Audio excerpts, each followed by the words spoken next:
Welcome to Liberty Revealed, the only show where you will learn about all things liberty.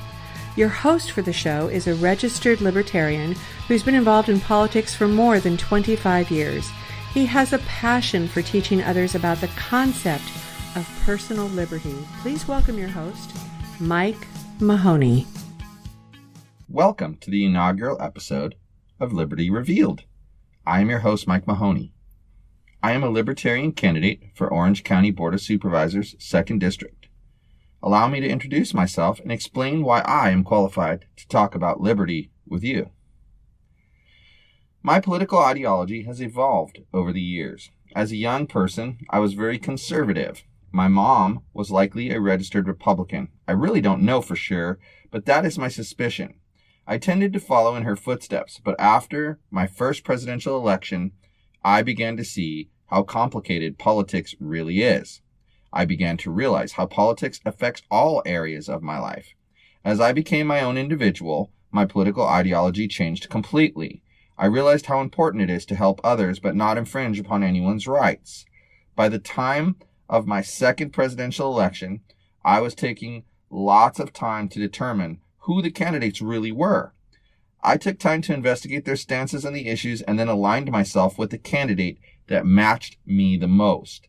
I have never looked back since. Over time, I noticed I was very aligned with the Libertarian Party. That was of no surprise to me, though. Before we get into today's topic, taxes, I wanted to dive a little bit into what a libertarian is, because it is an often misunderstood topic. Libertarianism is a collection of political philosophies and movements that uphold liberty as a core principle. Libertarians seek to maximize political freedom and autonomy, emphasizing freedom of choice, voluntary association, individual judgment, and self-ownership. Libertarians share a skepticism of authority and state power, but they diverge on the scope of their opposition to existing political and economic systems. Various schools of libertarian thought offer a range of views regarding the legitimate functions of state and private power, often calling for the restriction or dissolution of coercive social institutions.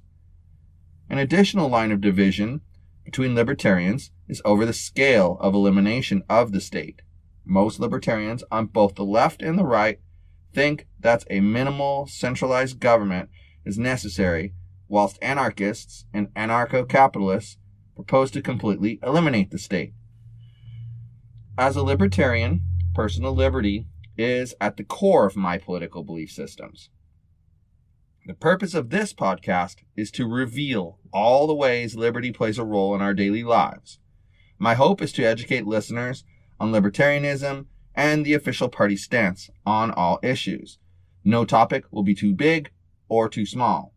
Today, I would like to present a discussion about taxes. A common phrase among libertarians is, taxation is theft. I feel the need to explain the issue of taxes as it relates to liberty. The initial question to ask is, when you pay for your taxes, do you do so voluntarily, or are you doing it because you're forced? What happens if you don't pay your taxes? Will you be fined further? Are you going to be harassed by the IRS? Maybe you'll be jailed. The Libertarian Party is fundamentally opposed to the use of force to coerce people to do anything. This should never happen in a civilized society. It infringes upon personal liberty. It is why we believe the government forcing us to pay income taxes is inherently wrong.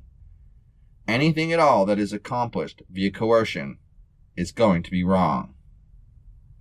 Libertarians believe in a voluntary exchange where people are free to make their own choices about what to do with their lives, their time, their bodies, their livelihood, and even their dollars. If Americans want to give money to the government for one reason or another, they should be free to do so. If Americans prefer to spend their money on other things, then they should be free to do so.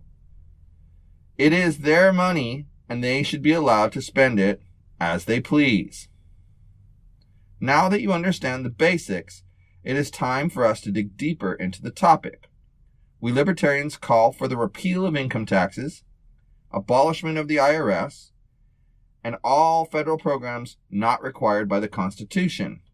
We oppose the concept of making employers collection agents, collecting taxes for the government. We understand exactly what the ramifications of these ideas really is. Now, I can hear many of you saying that I'm crazy for thinking the IRS should be abolished. I'm sure you think that any such idea is crazy and far from the mainstream. You would be wrong. You would be completely wrong. The largest conservative group in Congress supports this concept. The Republican Study Committee, which counts over 2/3 of the House of Representatives Republicans as its members, called recently for the complete elimination of the IRS. The committee's support for this idea, once confined to the fringes of conservative theology, suggests it is more widely accepted on Capitol Hill than ever. But many in Washington, including some Republicans, have trouble taking it seriously. Ted Cruz, who was a Republican candidate for president in 2016, supports the idea of abolishing the IRS. A landing page on his campaign website proclaimed, "Imagine a simple flat tax that lets every American fill out his or her taxes on a postcard. Imagine abolishing the IRS." Yes, the mainstream political world is getting on the abolish the IRS bandwagon. It is no longer a fringe idea. We are not crazy. Recent news that the Internal Revenue Service has been enforcing its already inscrutable doctrine with caprice and venom directed at conservative groups, Republican donors, and supporters of Israel, among others, confirms the worst suspicions of many Americans of all political affiliations. The IRS has begun to abuse its vast power. It is attempting things it really isn't allowed to do under the law. There is a lot of talk in Washington and across the country of a desire to reach bipartisan accord and accomplish great things. Here is an opportunity for just that. Over the course of several election cycles, what was once a fringe notion advanced by long-shot candidates, Mike Huckabee and Ron Paul, please call your office, or call each other, or call me, as you wish. But it has crept closer to the mainstream. To wit, it's time to abolish the IRS. Wherever in the world your ears hear these words, the IRS very likely believes it has business with you. That is right. If you are married or related to an American, or in business with one, or if you have held U.S. residency, or even a visa at some time, the IRS can compel your financial institution to provide information on your assets and activities, threatening overwhelming sanctions for non-compliance. What part of this aligns with personal liberty? None of it. The entire thing is extortion, and that is why the Abolish the IRS movement is gaining momentum. It is my belief government funds will increase by abolishing the IRS and replacing income taxes with some kind of consumption tax. The recent tax bill passed by Congress and the Trump administration is a step in the right direction, but it doesn't go far enough. Nothing short of abolishing income taxes would be completely acceptable. It is important to note that the power to assess taxes on an individual also gives the holder of that power a partial property right in that individual. So what is the solution? How will the government be able to protect its citizens without income taxes? Well, how about a consumption tax? Instead of collecting taxes from various sources, a consumption tax works from a single point of purchase. It taxes people when they spend money on any given item or service. By eliminating income tax, sales tax, and others, the idea is that the overall price would not go up and may, according to its advocates, actually decrease the overall tax burden on citizens. It would simplify things for businesses as they would always be required to collect taxes on a percentage of the total order amount. Makes it super simple. What will happen to the corporate population in America if income taxes are abolished? Think about it. What business wouldn't want to reside in the United States if there were no income taxes? Look at how Apple reacted to an income tax cut Not an abolishment, but a cut. They repatriated billions of dollars. Now, conceptually, a consumption tax is actually brilliant. Look at a $1 bottle of soda. Currently, the price includes the cost of keeping attorneys on staff, the cost of CPAs, the cost of filing income taxes, and the cost of tracking all tax write-offs. If corporate income taxes were abolished, prices would likely go down. That $1 bottle of soda would reduce to 80 cents. The consumer would pay $1, including the consumption tax, and everyone wins in the scenario. Even with the current $1 price, the soda costs more than $1 because of sales tax, a tax that would be non-existent if a consumption tax were put in place. That alone is about a 9% savings here in California, where I live. A consumption tax would not be done by force. You would be voluntarily spending your money with the knowledge that a portion of what you spend would go to the government. This would keep personal liberty intact. Many people wonder how the government can operate if it doesn't collect taxes.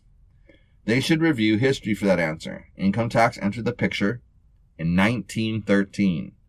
So, what did the government do prior to 1913?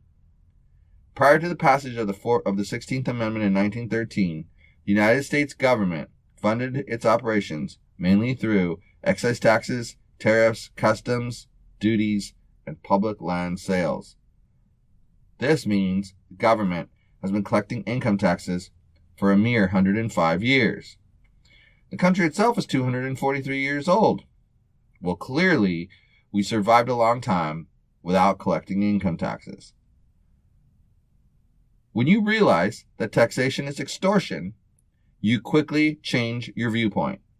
So many Americans are conditioned to believe that income taxes are critical to the survival of the government.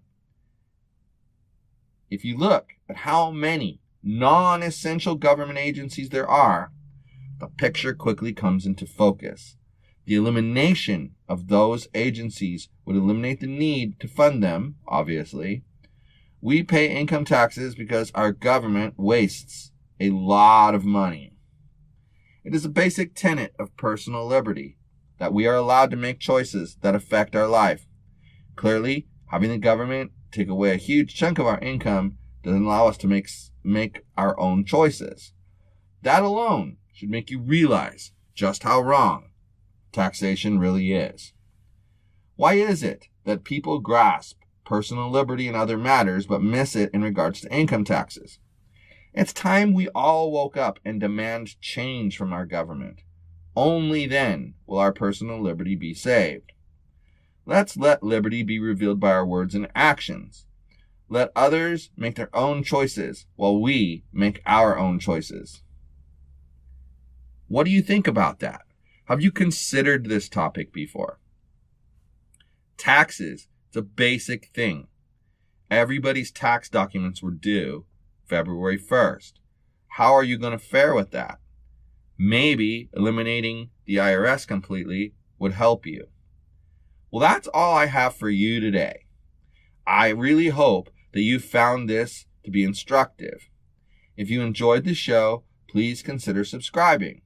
You can head over to yogispodcastnetwork.com/Liberty Revealed and follow the links to subscribe on iTunes and Google Play. Please consider joining our mailing list and you will receive a free 10-page guide to personal liberty as my way of thanking you. Redeem this offer at yogispodcastnetwork.com/personal liberty. I hope you come back next week for another discussion. I am a big believer in personal liberty. To me, my rights end where your rights begin. What this means is laws should ensure that your freedom to live your life as you choose does not impact everyone else's freedom to live their lives as they choose. This is personal liberty. If you want to learn more about personal liberty and get more from this show, sign up to receive my 10-page guide on personal liberty entitled Liberty Revealed. You need to fill out a simple form located at yogispodcastnetwork.com/Liberty Revealed.